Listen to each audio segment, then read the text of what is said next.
So, hi class, welcome to Social Work 327, Interviewing Techniques.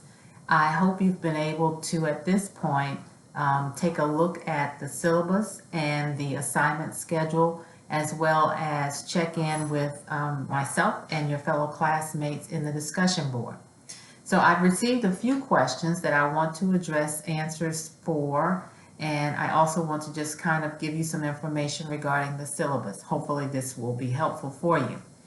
If any student is registered in OASIS and needs to have any type of accommodations, that should be made by me in the next week. So that means you need to personally contact me because I will not be searching the database to find you. So let's make sure that we contact the professor. Always contact the professor if there is something going on. Do not wait to the last minute. So I appreciate those questions that I'm getting early, but also make sure that when you contact me, you put SWK 327 in the subject line so that I know which class you are referencing. I will also not check my other 5 classes to try to find out which one you are in when you're asking a question. As a professional courtesy and as a part of your learning experience, always address your professors or anyone in the professional realm with a proper greeting, such as Dr. Williamson-Ashe or Miss Ashe or Miss Waits or Professor Durham. Make sure that you do that because you want to ensure that you're using all of your professional abilities when you're communicating, even if it's through a virtual communication. Okay? Now, there will not be teaching moments in the periphery of virtual learning. So I will not be providing PowerPoints and things of that nature because your textbook is extremely detailed with techniques and the visual learning would be extremely long, and we don't want to do that. Chapters 1, 2, and 3 are your basic chapters for this class. You will see some of the same language from chapters 1, 2, and 3 in your other chapters. Okay, so chapters 1, 2, and 3 is your foundation. So make sure that you get that information as quickly as possible. I had a student to ask me about the language of the assignment guidelines where it says complete chapters 1 and 2. That means to read chapters 1 and 2. Try not to be the type of student that only completes the assignments without reading.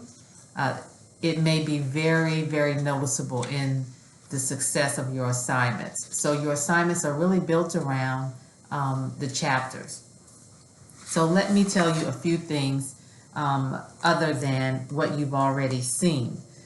You have noted, I hope, that you have to make registration opportunities in the Career Services Center. So make sure that you do that early on so that you will have feedback and information for later.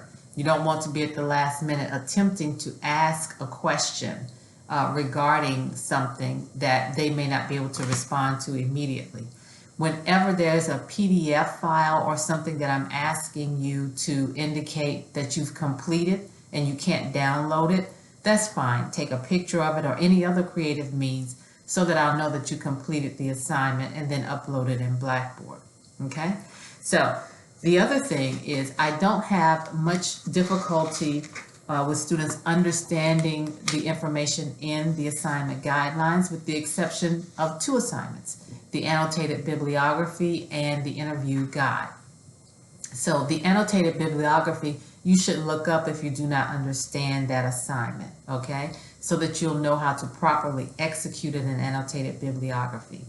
The interview guide, you must read it several times to understand how to complete it. But it is a research paper that is formatted like a script to a play. So you are giving me the language that you as the interviewer or the interviewee would receive.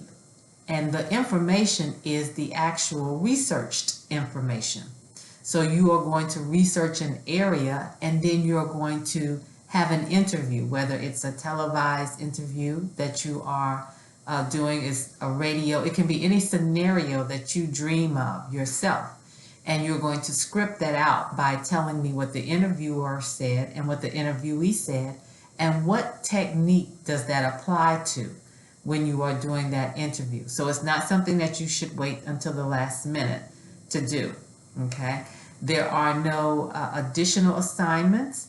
I am flexible, however, in the final exam. I do not always give a final exam.